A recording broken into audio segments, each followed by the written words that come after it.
Okay, so here's part two of the covalently bonded compounds, covalent compounds, and these are the answers to where I left you off last week.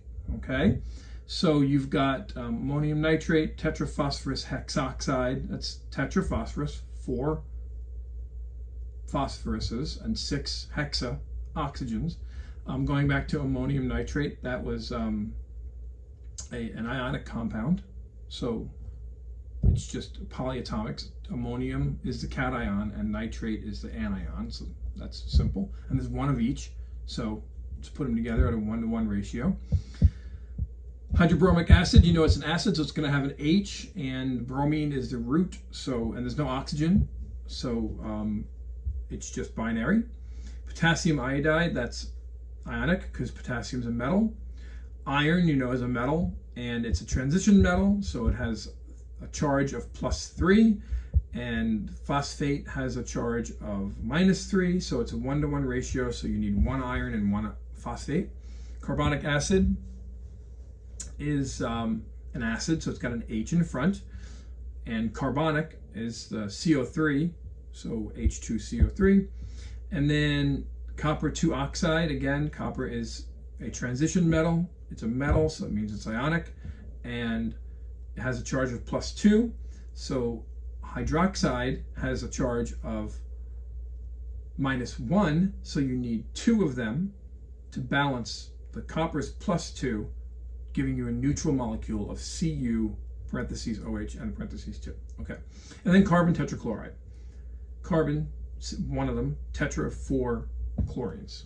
All right, that's the answers to your notes that you were supposed to work on last time.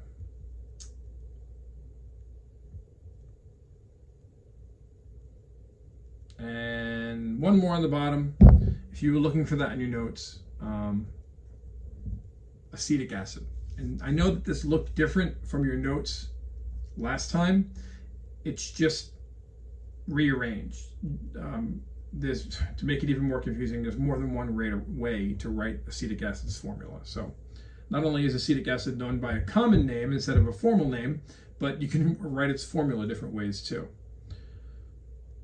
Yes, already this is what we're doing, right?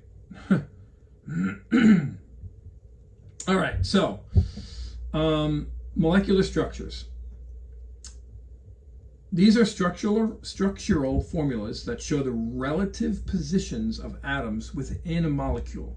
Relative positions. It's not really what the molecule would look like in, microscopically if you were to see it and then see its bonds and its arrangement. Obviously, what you're seeing here in this animation, it's a real substance, but showing all different kinds of bonds and atoms and where the electrons are and things like that, but it would be three-dimensional, right? It would be three-dimensional, perhaps having kinks and bends that come in and out of the screen. So, but what we're seeing here, it's a two-dimensional representation. So, and there's something called electron repulsion. Remember, electrons are negative, and so when one electron or one pair of electrons comes near another pair of electrons, they're going to push each other apart. And that's what helps determine the shape of these molecules. It helps shape molecules, and we're going to learn about those shapes and what they're and how they happen. So we have to revisit something called Lewis dot structure. We have looked at this. This is the third time now. The third time that we have looked at Lewis dot structure. And so all this is showing is the valence electrons in single neutral atoms. But you can apply the same concept to molecules and how they form bonds and how their molecules are shaped. So Lewis structures can also be used, like I just said. So here's water. You can paint a picture of the water molecule using a Lewis dot diagram structure. Here we have excuse me, the 8 electrons being shared between the non-metals of hydrogen and oxygen. Hydrogen's happy because it has 2. This hydrogen's happy it has 2. And oxygen's happy because it has 8. And remember, you can represent these shared pairs of electrons by simple lines. This line means 2 electrons are being shared.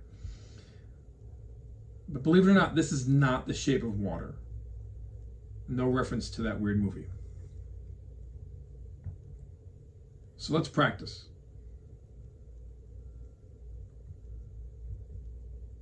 Carbon monoxide. Let's look at what shape carbon monoxide would give us.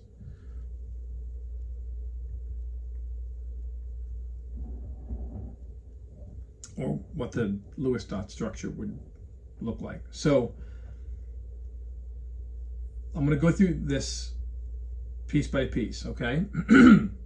You have to take the separate atoms and look at their Lewis dot electron structures, okay? Their valence electrons. And how can you arrange those electrons to give all of the atoms present an octet? So the only way to be able to arrange carbon and oxygen is to have 2 free electrons here called a lone pair over here on the carbon, and then 3 shared pairs of electrons in the middle. So technically this is a dot here, here, and here, and here, and here, okay? Showing how many electrons would this need to be? 6, 2, 4, 6, giving oxygen 8 and carbon 8. That's carbon monoxide. Carbon dioxide. Take a moment you have to look at how many valence electrons you're dealing with. You've got 2 oxygens now. So you're probably not going to make a triple bond anymore because you have extra electrons to play with. This is not easy, don't get me wrong. Don't misunderstand that I'm thinking that I think you should get this right away. Okay? Just follow along and it will get easier as we go through. And don't worry, any questions on this on a test are not going to be that complicated. You just have to recognize why this is happening, okay? So carbon, look at the valence electrons. Oxygen, look at the valence electrons. This is the molecular formula, or structure, I should say, molecular structure for carbon dioxide. And you've got 2 pairs on each oxygen that don't bond. And you've got a double bond twice. Each one of these lines, remember, representing a pair of electrons. No, I'm going to show you how to do this on the board, I think, either after these notes or during a review session, okay? H2O2. This is hydrogen peroxide.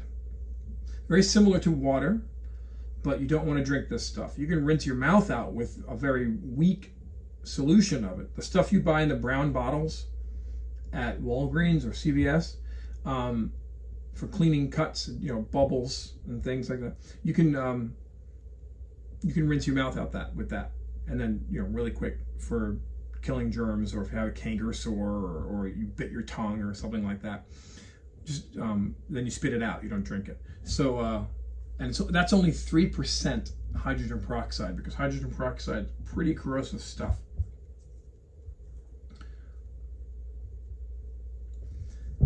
So you've got 2 oxygens and 2 hydrogens needing to be arranged in a way that provides all of them with an octet. Now remember, the hydrogens only need 2, but each oxygen needs 8. So when they're shared this way, this would be the molecular structure of hydrogen peroxide. And you could represent these 2 as a single line because it's one pair. And same here, this could be a single line and this could be a single line right here. Sulfur dioxide, 2 oxygens, 1 sulfur. These would be arranged in such a way as 2 double bonds. Now this is a weird one. I'm going to show you some oddball examples because that's what life is all about. There's always some oddball that changes the rules. Sulfur is one of them. You'll notice that sulfur has 1 lone pair in the center, and then 2, 4, 6, 8, it's got 10 electrons. 2, 4, 6, 8, 10. That's weird. We'll talk about that. But the oxygens have 8 each. So we're going to go a little faster through these, just some more examples. These are just examples. So sulfur trioxide, it looks complicated, but these are just pairs of electrons, nothing to be concerned about or worried over. Ammonia, pretty simple. Ammonia has this odd pair here, but it still has 2, 4, 6, 8. It's happy. All the hydrogens have 2. They're happy. And notice the shape of these. Okay, we're going to talk about shapes later. And then dinitrogen, 2 nitrogens, 1 oxygen. That's a weird one because you would think that oxygen would be the central atom, but in this case it's not. So don't worry, you're not going to see anything weird like that on any tests. And then this one looks really, again, complicated. 1 carbon, 4 chlorines around it, and all happy because they all have 8 electrons. It's that key number 8 that you're looking for every single time. If you can get that 8 around every one, you know your answer must be correct, or at least nearly correct, because that's the goal. If there's something that doesn't have 8 electrons, then you didn't do it right. Okay?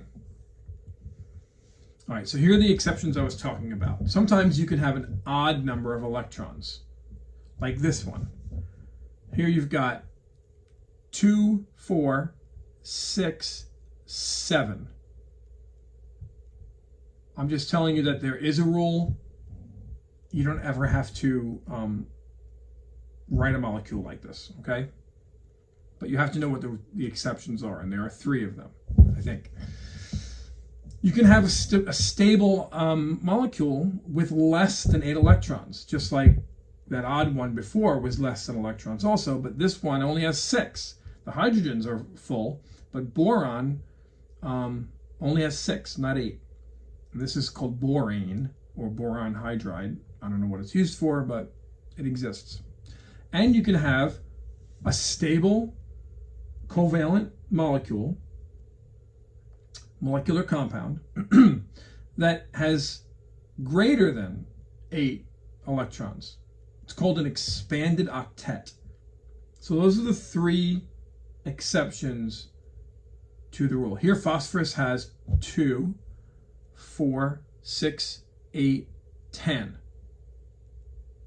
And the chlorines are all within guidelines, but the phosphorus is going above and beyond here, I guess, okay? And so for some reason, because of the way things are arranged, it's stable with more than 8 electrons. Pretty wild.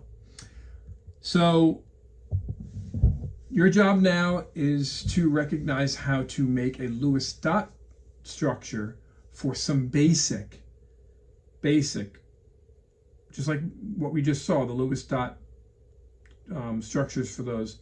How would you do methane? Methane has 1 carbon. You have to write down its initial Lewis dot structure of 1 carbon and how many valence electrons it has. What group on the periodic table is it? And that's how many electrons it has. And of course, you have to recognize that methane is CH4. So there's 1 carbon and 4 hydrogens.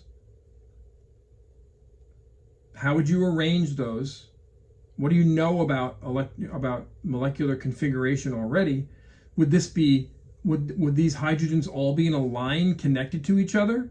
Or would carbon be in the center and the hydrogens be around it. That makes more sense, right? Because each of the hydrogens is going to share its lone electron with one of the 4 electrons in carbon. And I told you how many carbon has. You should have known that already. To make 4 sigma bonds, 4 single bonds, and it would look like this. It wouldn't look like that. I don't have the answers up here. Okay, well, it would look, well, let me draw it. How about that? Let's see. I'm just going to do the methane one, okay? Let's see if I can do this. So you have carbon in the middle with the 1, 2, 3, 4 electrons that exist already, okay? Those are the valence electrons, all right? Then you've got the 4 hydrogens. 1, I'm using my laptop mouse pad, so this is not the easiest to do, but you'll get the picture, okay? So 4 hydrogens, all right, and each of them has 1 electron to share, okay, because that's how many they have. All right, that's supposed to be 1. So if I just connect these together with lines saying that that's 1 pair, that's 1 pair, that's 1 pair, and that's 1 pair, boom, that's the answer, okay?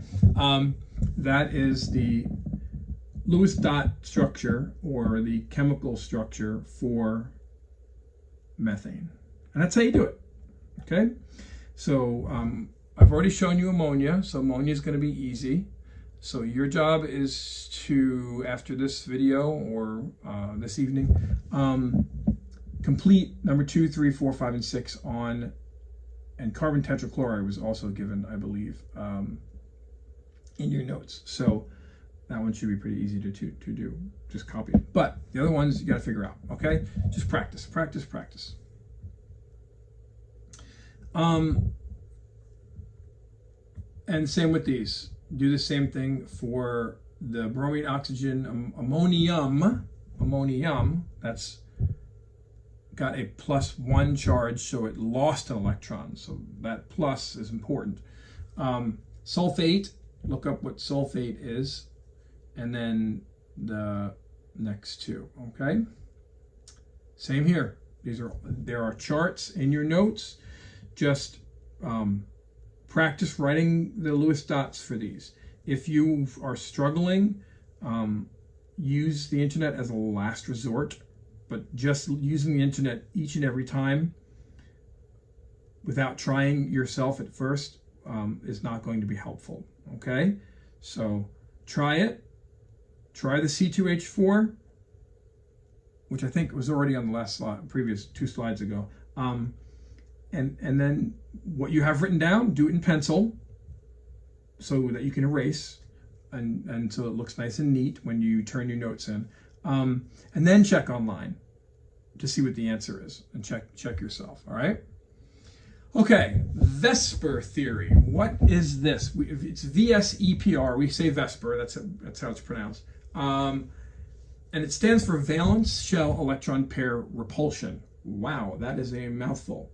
So it's a theory that states that molecular shape is created in order to minimize the repulsion of shared and unshared pairs of electrons around the central atom.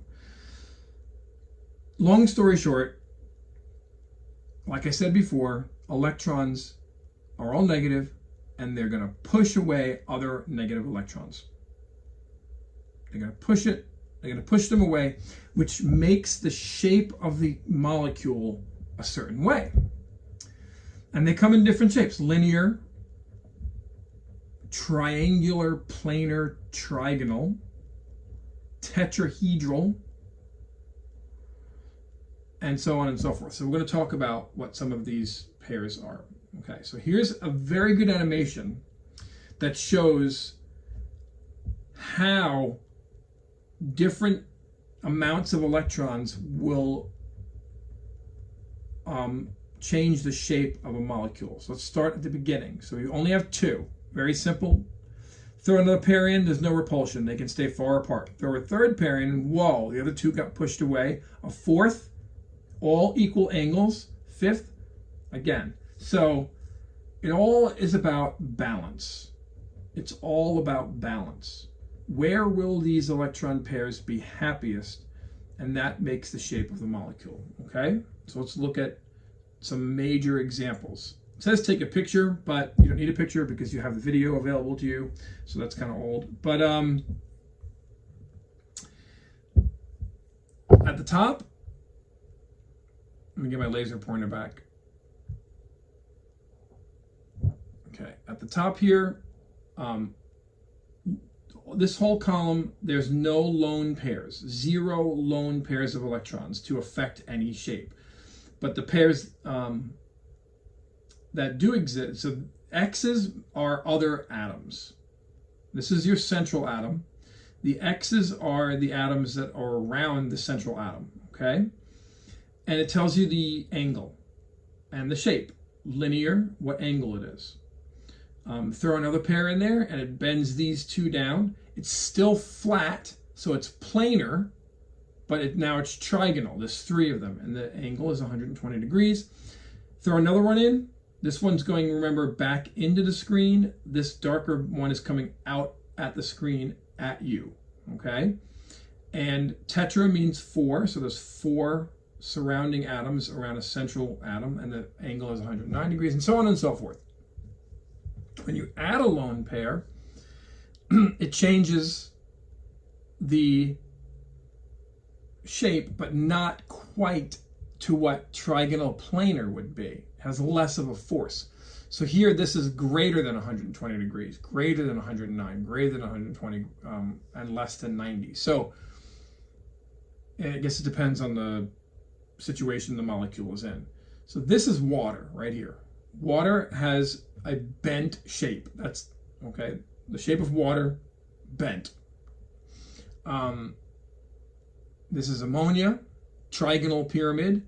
So this is not planar, this is pyramidal. Planar, remember, is flat, like a plane. Pyramidal means that it's kind of pyramid shaped. If you were to connect all these, it would be a 3-sided pyramid. And it keeps going. So this is just a good reference for, this picture's in your notes. So I just wanted you to be able to understand it when you go back and look at it for answering questions in the future, okay? Just trying to explain what's going on there. So bond polarity. Covalent bonds involve the sharing of electrons between atoms. Old news, we learned that last time. However, this sharing is more like a tug of war between the atoms, okay? So one side is probably going to be stronger in a tug of war than another. Rarely in a tug of war do you end up with a tie. There's always one side that wins. So there's always going to be one side that's a little more positive and the other side is going to be a little more negative because of kind of like an unequal sharing.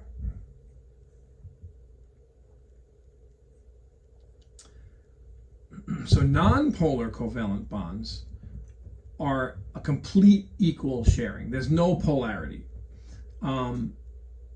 No one side is more positive or more negative than the other. And they definitely take place between diatomic molecules because the atoms have the same electronegativity. Remember when we learned about periodic trends on the periodic table?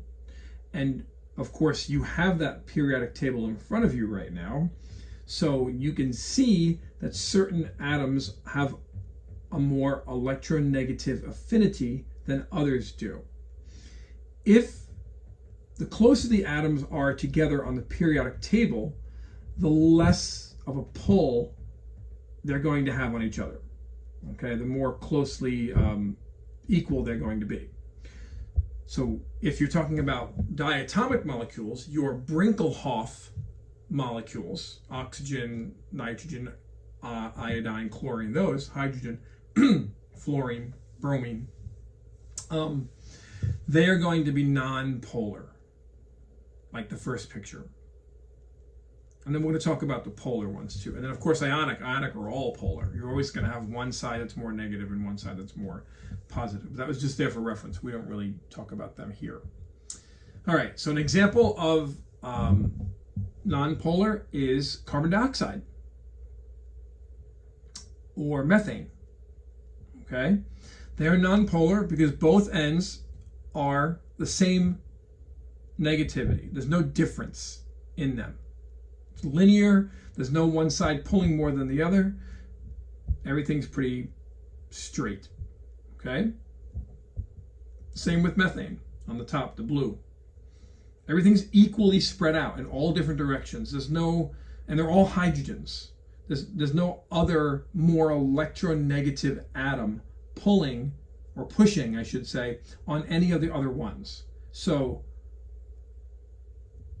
it's equal everywhere, non-polar. Polar, on the other hand, the electrons are shared unequally. And unequal sharing takes place because the more electronegative atom has a stronger attraction and a stronger pull. So the first one's water. This one down here on the bottom left is water. Bent shape. Because the hydrogens, because of that lone pair that's up here, or down here I should say now, it's flipped over from the other picture we just saw, is pushing these away from being linear. If this lone pair wasn't here, water would be linear and it would be a very different, the entire world would be different. Who knows if even life would exist if it wasn't for that lone pair. It's quite miraculous actually. So just because of the shape of the molecule, that's how cool that is, to think about that. And because the hydrogens are pushed to one side, hydrogens have a more positive affinity. So this is called a polar molecule now, okay? These just mean that there's something called a dipole moment, which we can talk about later, but this side is definitely more negative and this side's more positive, okay? So here's water again. So you've got your two hydrogens, your oxygen, chemical reaction occurs. It would be quite a fiery chemical reaction. This is essentially burning hydrogen in the presence of oxygen, and the product is water. That's, if you've ever heard about cars that run on water, this is the chemical reaction. The explosive force is what pushes the pistons and makes the engine go. And what comes out of the exhaust pipe? Pure water. Pretty cool. Whole different story though. All right, so you're going to use the knowledge that you have so far to fill in this chart on your notes, okay? So the number of atoms total for carbon dioxide, 3. What is their molecular shape? And what is the bond angle? So we're going to look at the Lewis dot structures. We're going to look at the chart that has the bond angles on it, and then the name of the shape, like trigonal, planar, or bent, or linear, and you're going to write those, fill in this chart, okay? So here's that dipole moment I was talking to you about before. If a molecule is polar, it has something called a dipole moment. And that means that one end is slightly negative while the other is slightly positive. That's all it means. If something has a dipole moment, and the only reason you're going to have to know this is for your exam review, okay? Because it's on your exam review. You will have a test for the semester 1, but it's going to be an in-class test, a cumulative test that I believe the students are going to create somehow. So we'll figure that out when we come back from Christmas break. But this question will be on there. So just know what a dipole moment means. And this picture is ammonia. So this is ammonia, and all the hydrogens are going down in this direction. I should say, and not in this direction because of the lone pair. So this side of the molecule will be more positive and this side will be more negative. All right. So here the question is, which of these is polar and which is nonpolar?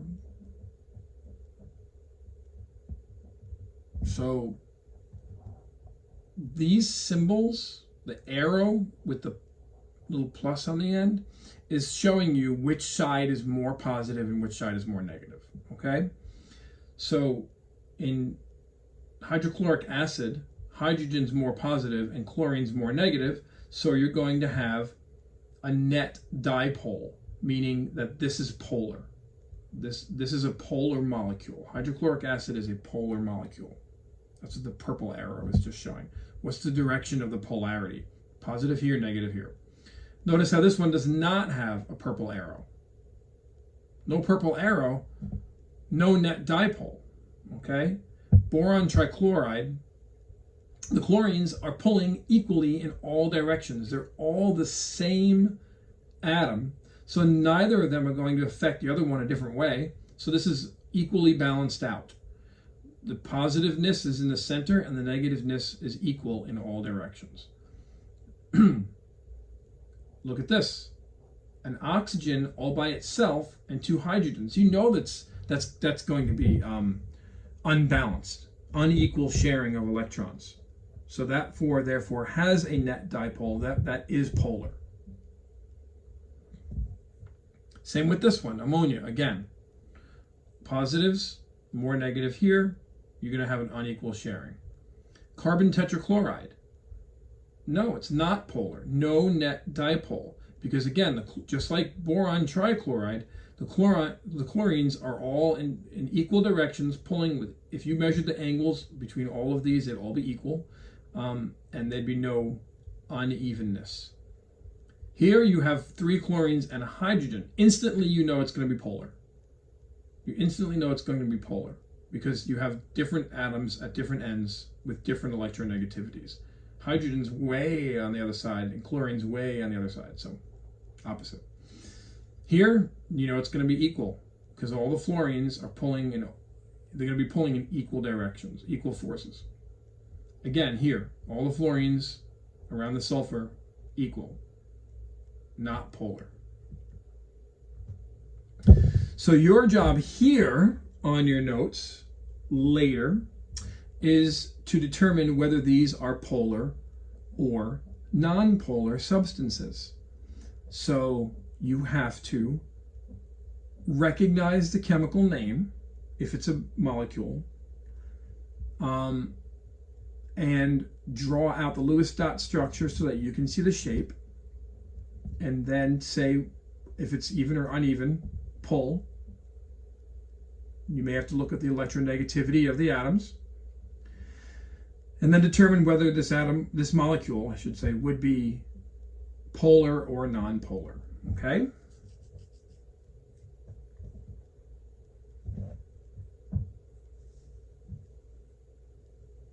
I think I put the answers up, but I don't want to give them away. So I'm not going to give them away. I'm going to make you guys do that.